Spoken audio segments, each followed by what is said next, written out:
कई दिनों से यूपी के संभल की खूब बात हो रही है। अखिलेश यादव राजनीति चमका रहे हैं, राहुल गांधी माहौल बना रहे हैं, प्रियंका वाड्रा भी साथ दे रही हैं। संसद से लेकर सड़क पर आंसू बहाए जा रहे हैं, पत्थरबाजों के लिए आंसू।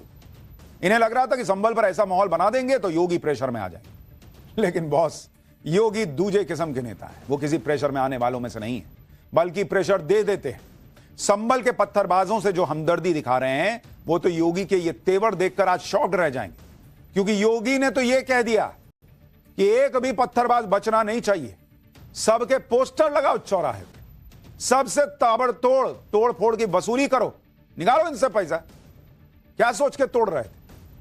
योगी ने यह भी क्लियर कट कह दिया कि यूपी में बाबर वाली सोच किसी कीमत पर नहीं चलेगी। संभल या राज्य में कहीं भी माहौल खराब करने की कोशिश हुई तो योगी स्टाइल से निपटा जाएगा। सरकारी जमीन पर अवैध कब्जों पर बुलडोजर भी चलता रहेगा। यानी सीएम योगी बिल्कुल भी रहम के मूड में नहीं है। आज सीएम योगी रामायण मेले का उद्घाटन करने अयोध्या पहुंचे थे, जहां उन्होंने हिंदू एकता के लिए खींची बटेंगे तो कटेंगे की लाइन को और लंबा कर दिया।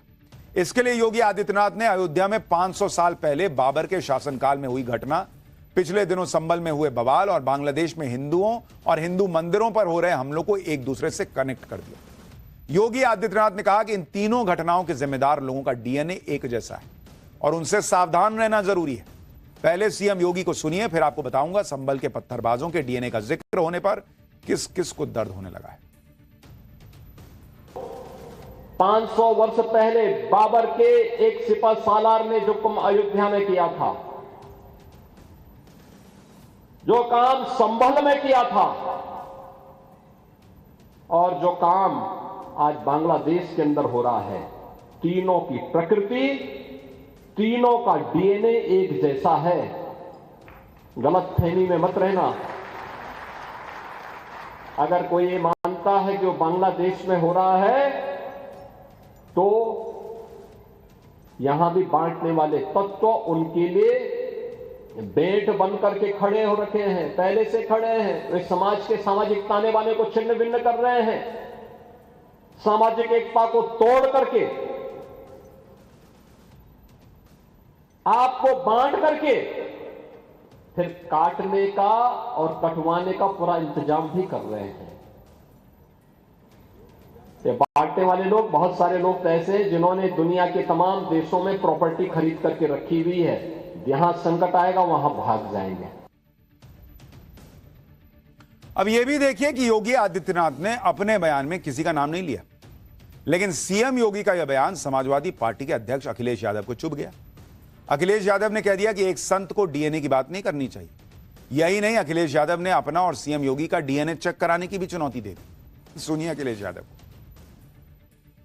मुझे नहीं पता कि मुख्यमंत्री जी कितना साइंस जानते हैं, मुख्यमंत्री जी ने कितनी बायोलॉजी पढ़ी है, मैं नहीं जानता हूं। लेकिन मैं उनसे एक बार निवेदन करना चाहता हूं कि बार बार वो डीएनए की बात कर रहे हैं, डीएनए की बात न किया करें।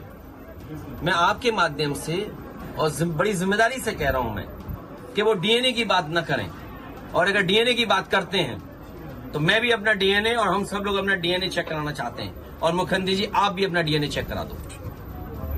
मैं भी चेक कराना चाहता हूं अपना डीएनए, और मुख्यमंत्री जी आप भी अपना डीएनए चेक करा दो। इसलिए मेरा निवेदन है कि डीएनए की बात मुख्यमंत्री जी को शोभा नहीं देती है।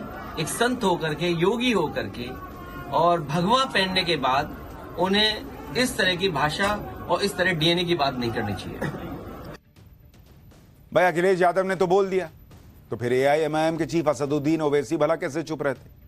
ओवैसी ने भी लंबा चौड़ा ट्वीट लिख दिया, लिखे कि बक रहा हूं जुनून में, क्या कुछ ना समझे खुदा करे कोई। आगे ओवैसी ने लिखा, पहली बात, सुप्रीम कोर्ट ने खुद ये बात मान लिया कि इस बात का कोई सबूत नहीं है कि बाबरी मस्जिद किसी मंदिर को तोड़कर बनाई गई थी। संभल की मस्जिद का केस भी 1877 से 1879 में खत्म हो चुका था, और अदालतों ने साफ कह दिया था कि संभल की जामा मस्जिद मस्जिद ही है और वहां कोई मंदिर नहीं, ना वहां पूजा होती। बाबा की दुकान में सच की कोई कीमत नहीं है, लेकिन इसका मतलब नहीं है कि हम सब चुपचाप उनकी बातों पर यकीन कर लें। इस बयान से यह तो साफ हो गया कि मस्जिदों को मंदिरों में तब्दील करने वाले ये केस भाजपा द्वारा प्रायोजित है। जब अदालत में केस चल रहा है, तब किसी को अधिकार नहीं कि केस को वो बाहर से प्रभावित करे। विरोधी भले ही कुछ भी कहें, योगी का मैसेज एकदम क्लियर है। कि अयोध्या टू संभल टू बांग्लादेश कट्टरपंथियों का एक कॉमन फैक्टर है, और यह कॉमन फैक्टर है गैर मुसलमानों को टारगेट करना, उनके धार्मिक स्थलों को टारगेट करना, उनके वजूद को खत्म कर देने का प्रयास करना। और योगी आदित्यनाथ के टारगेट पर वो पार्टियां और नेता हैं जो मुस्लिम तुष्टीकरण की राजनीति करती हैं। इसलिए हिंदुओं को एकजुट करने की मुहिम में जुटे योगी आदित्यनाथ ने आज विरोधियों को साफ साफ संदेश दे दिया, जो राम का नहीं वो उनके किसी काम का नहीं। एक बार योगी को सुनिए, फिर आपको बताऊंगा संभल हिंसा को लेकर किस तरह सीएम योगी ने फायर मोड ऑन कर दिया। आज जिसके मन में भगवान राम के प्रति, मां जानकी के प्रति श्रद्धा का भाव नहीं है, उनके प्रति समर्पण का भाव नहीं है, और कितना भी प्रिय क्यों न हो, उसको एक कट्टर दुश्मन की तरह त्याग देना चाहिए, छोड़ देना चाहिए। संभल हिंसा को लेकर योगी आदित्यनाथ फायर मोड में हैं। सीएम योगी जल्द से जल्द संभल हिंसा के गुनहगारों का हिसाब करना चाहते हैं, इसलिए कल उन्होंने लखनऊ में अधिकारियों के साथ एक बैठक भी की। इस बैठक में सीएम योगी ने अधिकारियों को निर्देश दिया कि एक भी उपद्रवी बचना नहीं चाहिए। जिन लोगों ने पब्लिक प्रॉपर्टी को नुकसान पहुंचाया है, उसे ठीक कराने का खर्चा उपद्रवियों से ही वसूला जाए। अधिकारियों से सीएम योगी ने दो टूक कह दिया कि चाहे संभल हो, अलीगढ़ हो, गौतम बुद्ध नगर हो या कोई दूसरा जिला हो, अराजकता फैलाने की छूट किसी को नहीं दी जा सकती। आगे सीएम योगी ने यह भी साफ कर दिया कि अराजकता फैलाने वालों की पहचान करके उनके पोस्टर लगाओ, उपद्रवियों की पहचान के लिए जनता की मदद लो, उपद्रवियों की धरपकड़ के लिए सर्च ऑपरेशन चलाओ। यानी योगी आदित्यनाथ ये देखकर कि अखिलेश यादव क्या बोल रहे हैं, राहुल गांधी संभल आने का प्रयास कर रहे हैं, थोड़ा अभी हल्का हाथ रखते हैं, बाद में करें, नहीं, वो कह रहे हैं किसी को छोड़ो मत, पत्थर चलाने वाले को कायदे से इलाज करो इनका। इधर लखनऊ में सीएम योगी ने अधिकारियों को निर्देश दिए, उधर संभल में पुलिस प्रशासन का कैलकुलेटर ऑन हो गया। संभल के एसपी ने हिसाब किताब लगाकर बता दिया कि संभल हिंसा के दौरान करीब 1 करोड़ रुपए का नुकसान हुआ है। इसकी भरपाई हिंसा में शामिल लोगों से करवाई जाएगी। सुनिए एक बार, फिर आपको बताऊंगा संभल हिंसा पर योगी के एक्शन पर विरोधी क्या बोल रहे हैं। 1 करोड़ रुपए से ज्यादा का नुकसान विभिन्न रूप से हुआ, जिसमें कई कारें जलाई गई है, ट्रांसफार्मर्स जलाए गए हैं, उसके साथ साथ कैमरे तोड़े गए हैं, पब्लिक प्रॉपर्टीज के भी कैमरे तोड़े गए हैं। तो इन सब की वसूली जो है वो बिल्कुल उन्हीं उपद्रवियों से की जानी है। उन सभी उपद्रवियों को आइडेंटिफाई किया जा रहा है, और जिनके द्वारा ये तोड़ा गया है, कुछ लोग जेल गए हैं, वो लोग भी इसमें सम्मिलित होंगे। और जब एक बार पूरे मामले का चार्जशीट के आसपास जब रेडी हो जाएगा, तब इसमें कार्रवाई। भाई यही बात तो हम लोग भी समझाते हैं कि कानून व्यवस्था हाथ में क्यों लेना, पत्थर क्यों चलाना। जो पत्थरबाजों का साथ दे रहा है, जो गोली चलाने वालों का साथ दे रहा है, वो आपका भविष्य अच्छा चाहता ही नहीं भाई। चाहे वो कोई नेता हो या पत्रकार हो, कोई आदमी हो सकता है जो कहे कि यार बहुत बढ़िया पत्थर चलाए तुम, अरे यार तुम पे संकट आ गया था इसलिए तुमने पत्थर चला दिया। कोई ऐसा बोलता है कि वो समझाता है कि यार नहीं, हमको अगर दिक्कत हुई तो हमको पुलिस के पास जाना था, हमको फिर कोर्ट जाना था। उस दिन सर्वे ही तो हो रहा था, मस्जिद तोड़ी तो नहीं जा रही थी, खत्म तो नहीं हो रही थी, आप फिर से कोर्ट चले जाते, कहते नहीं ये गलत हुआ है। लेकिन पत्थर जिसने थमाया उससे पूछो ना, तुम भरोगे 1 करोड़ रुपया? तुम मेरे बच्चों को छुड़ा के लाओगे जेल के अंदर जो बैठे हुए हैं? ये समझना होगा लोगों को खुद कि आपको इस्तेमाल होना है या कोई काम करना है, देश में अच्छा काम करके अपना पैसा कमाना, अपना घर चलाना है। योगी आदित्यनाथ ने संभल हिंसा में हुए नुकसान की भरपाई करने के निर्देश जारी किए। उपद्रवियों की धर पकड़ने के लिए पोस्टर लगाने की बात है, किसी सामान्य आदमी को तो नहीं करेंगे, सबका लगा दो। संभल के पत्थरबाजों के लिए आंसू बहाने की होड़ में जुटे नेताओं से रहा नहीं गया। जो समाजवादी पार्टी शुरुआत से ही संभल हिंसा के लिए पुलिस और प्रशासन को दोषी ठहराने में जुटी है, उसके नेता रामगोपाल यादव ने कह दिया कि पहले संभल के डीएम और एसपी के पोस्टर लगाए जाए। सुनिए एक बार उनको, फिर आपको बताऊंगा सीएम योगी ने संभल हिंसा की साजिश का पर्दाफाश करने की ठानी क्यों है। कि संभल हिंसा में जो भी हैं उनके पहचान की करके पोस्टर लगाए जाएंगे और तो सबसे पहले डीएम और एसपी के पोस्टर लगाए। अब यह भी देखिए कि संभल हिंसा की साजिश का पर्दाफाश होना क्यों जरूरी है। 24 नवंबर को संभल में हुई हिंसा के बाद जांच टीम को लगातार हिंसा में इस्तेमाल हथियार मिल रहा है। जहां पहले मेड इन पाकिस्तान और मेड इन अमेरिका का कारतूस के खाली खोखे मिले, वहीं आज सर्च ऑपरेशन के दौरान एक बार फिर 3 कारतूस बरामद हुए। ये कारतूस हिंसा वाली जगह से कुछ ही दूरी पर बने एक कब्रिस्तान से मिले। पुलिस ने 32 बोर के एक कारतूस का खोखा और 12 बोर के 2 कारतूस के खोखे बरामद किए। पुलिस को शक है कि इन गोलियों का इस्तेमाल हिंसा में शामिल लोगों ने किया होगा और पुलिस इस एंगल पर भी जांच कर रही है कि कहीं हिंसा की साजिश में शामिल लोगों ने प्लान के तहत पहले ही हथियार तो इकट्ठा नहीं किए थे। लेकिन योगी के विरोध में समाजवादी पार्टी और कांग्रेस पुलिस की जांच पर भी भरोसा करने को तैयार नहीं। समाजवादी पार्टी की सांसद डिंपल यादव और यूपी कांग्रेस के अध्यक्ष अजय राय ने पुलिस की जांच को संभल हिंसा के मामले में लीपापोती की कोशिश बता दिया। सुनिए वो लोग क्या बोल रहे हैं, फिर बताता हूं संभल में कहां गरजा योगी का बुलडोजर।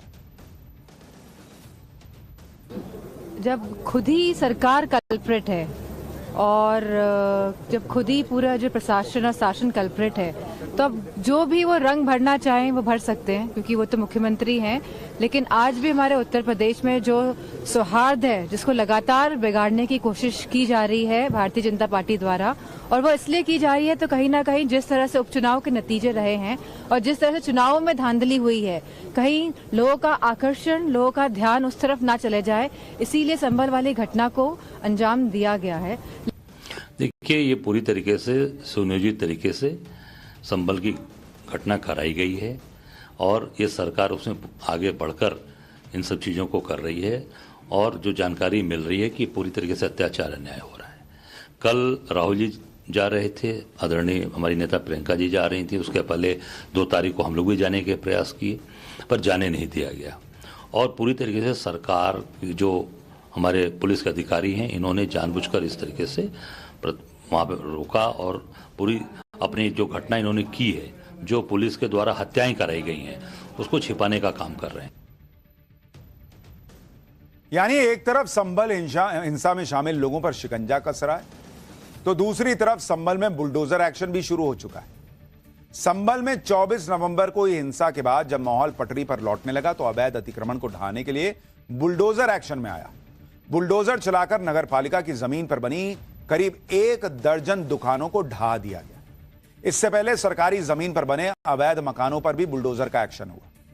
हमने आपको पाठशाला में पहले ही समझाया था, जो लोग कह रहे थे कि अरे अब तो कोर्ट का आदेश आ गया, अब योगी का बुलडोजर नहीं चल पाएगा। हमने आपको उसी दिन कहा था कि कोर्ट ने कहीं बुलडोजर चलाने से मना नहीं किया है, कायदे कानून फॉलो करने के लिए कहा है। जो योगी सरकार कोर्ट में खड़े होकर कह चुकी है कि वो तो हम फॉलो करते ही हैं। तो हमने कहा था बुलडोजर नहीं रुकेगा, और देखिए बुलडोजर नहीं रुका। अब ये देखिए कि संभल में बुलडोजर एक्शन 24 नवंबर को हिंसा से पहले शुरू हो चुका था। हिंसा होने के बाद कुछ दिनों के लिए बुलडोजर एक्शन पर रोक लगी थी। प्रशासन के मुताबिक यह कार्रवाई नोटिस देकर पूरी तरह कानूनी तरीके से हो रही है और यह कार्रवाई हिंसा वाली जगह से करीब 30 किलोमीटर दूर चंदौसी इलाके में हो रही। लेकिन योगी आदित्यनाथ को घेरने की फिराक में बैठे असदुद्दीन ओवैसी ने बिना कुछ सोचे इस एक्शन पर भी सवाल खड़े कर दिए और इसको संभल हिंसा से जोड़ दिया। ओवैसी ने सीएम योगी को सुप्रीम कोर्ट की गाइडलाइंस याद दिलाते हुए ट्वीट किया कि संभल में जो बुलडोजर एक्शन हुआ वह सुप्रीम कोर्ट के फैसले के खिलाफ है। सुप्रीम कोर्ट के गाइडलाइंस के मुताबिक 15 दिन का नोटिस होना चाहिए। जिनका घर टूटने वाला है उन्हें अपनी बात रखने का मौका देना चाहिए और बुलडोजर को किसी मुजरिम को सजा देने के लिए इस्तेमाल नहीं किया जा सकता। योगी सरकार एक पूरे समाज को सजा दे रही है। यानी संभल हिंसा को लेकर सीएम योगी बिल्कुल भी रहम के मूड में नहीं है। जिसको जो भ्रम फैलाना है वो फैलाए। भाई ये एक्शन अलग चल रहा है, वहां एक्शन अलग हो रहा है। योगी आदित्यनाथ पहले ही कह चुके हैं पत्थर चलाओगे तो फूल तो नहीं बरसाएंगे। इसलिए संभल हिंसा के आरोपी नंबर 1 और संभल से समाजवादी पार्टी के सांसद जियाउर रहमान बर्क की पुरानी फाइलें भी खुलने लगी। इसी साल 24 मई को संभल में 32 साल के डॉक्टर गौरव की बाइक को तेज रफ्तार स्कॉर्पियो ने टक्कर मार दी थी। जिस स्कॉर्पियो ने टक्कर मारी उस पर सांसद लिखा हुआ था। इस हादसे में डॉक्टर गौरव की मौत हो गई। हादसे में मारे गए डॉक्टर के पिता का आरोप है कि हादसे के वक्त संभल से समाजवादी पार्टी के सांसद जियाउर रहमान खुद स्कॉर्पियो चला रहे थे। पीड़ित परिवार ने इस मामले की दोबारा जांच और सपा सांसद बर्क के खिलाफ कार्रवाई की मांग की। परिवार का आरोप है कि मामले की सही से जांच नहीं की गई और सपा सांसद को बचाने की कोशिश हुई।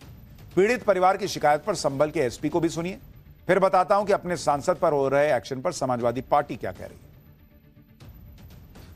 वादी के हिसाब से जो मेंबर ऑफ पार्लियामेंट है हमारे संभल के माननीय जियाउर रहमान बर्क और उनकी बहन का होना बताया जा रहा है, और जिसमें वादी ने बताया है कि जियाउर रहमान स्वयं इस गाड़ी को चला रहे थे। लेकिन इन सभी तथ्यों की जांच है वो एडिशनल एसपी नॉर्थ साहब जांच करेंगे और उसके बाद में जो भी सही तथ्य हैं उनके आधार पर अग्रिम संवैधानिक कार्रवाई है वो सुनिश्चित की जाएगी।